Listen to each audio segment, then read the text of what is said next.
Hello guys, Ram Ram ji. Welcome to ਮਾਨਾ ਚਾਂਦਿਆ cloth house. ਅੱਜ ਇੱਕ ਹੋਰ ਡਿਜ਼ਾਈਨ ਲੈ ਕੇ ਆਏ ਆ ਜੀ। ਡਿਜ਼ਾਈਨ ਸਾਰੇ ਦੇ ਸਾਰੇ ਇੰਨੇ ਅੱਛੇ ਆ ਰਹੇ ਆ ਨਾ, ਤੇ ਤੁਹਾਡਾ ਰਿਸਪੌਂਸ ਵੀ ਮੈਨੂੰ ਬਖੂਬੀ ਮਿਲ ਰਿਹਾ, ਤੇ ਇਸ ਕਰਕੇ ਮੈਨੂੰ ਹੋਰ ਮਜ਼ਾ ਆਉਂਦਾ ਤੁਹਾਨੂੰ ਰੋਜ਼ ਨਵੀਂ ਚੀਜ਼ਾਂ ਦਿਖਾਉਣ ਦਾ।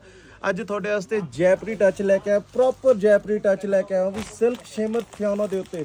ਬਹੁਤ ਹੀ ਸੋਹਣੀ ਕਲੈਕਸ਼ਨ ਆਈ ਹੈ ਜੀ। ਕਲਰ ਕੰਬੀਨੇਸ਼ਨ 8 ਰਹਿਣਗੇ ਤੇ ਸਾਰੇ ਕਲਰ ਏ ਕਲਾਸ ਕਲਰ ਹੈ। ਤੁਸੀਂ ਚਾਹੇ ਇਹਦਾ ਡਰੈਸ ਬਣਾਓ, ਚਾਹੇ ਸ਼ਰਾਰਾ ਬਣਾਓ, ਚਾਹੇ ਬਣਾਓ ਅਨਾਰਕਲੀ, ਹਰ ਕਿਸੇ ਆਊਟਫਿਟ ਦੇ ਵਿੱਚ ਜਸਟ ਵਾਓ ਲੱਗੇਗਾ ਜੀ। ਡਰੈਸ ਇਹ ਸੂਟ ਤੇ ਕੰਬੀਨੇਸ਼ਨ ਬਹੁਤ ਜ਼ਿਆਦਾ ਫਲੋਈ ਕੰਬੀਨੇਸ਼ਨ ਹੈ। ਬੇਸ ਇਹਦਾ ਬੜਾ ਪਿਆਰਾ ਹੈ, ਲੁੱਕ ਇਹਦੀ ਆਊਟਸਟੈਂਡਿੰਗ ਹੈ ਜੀ।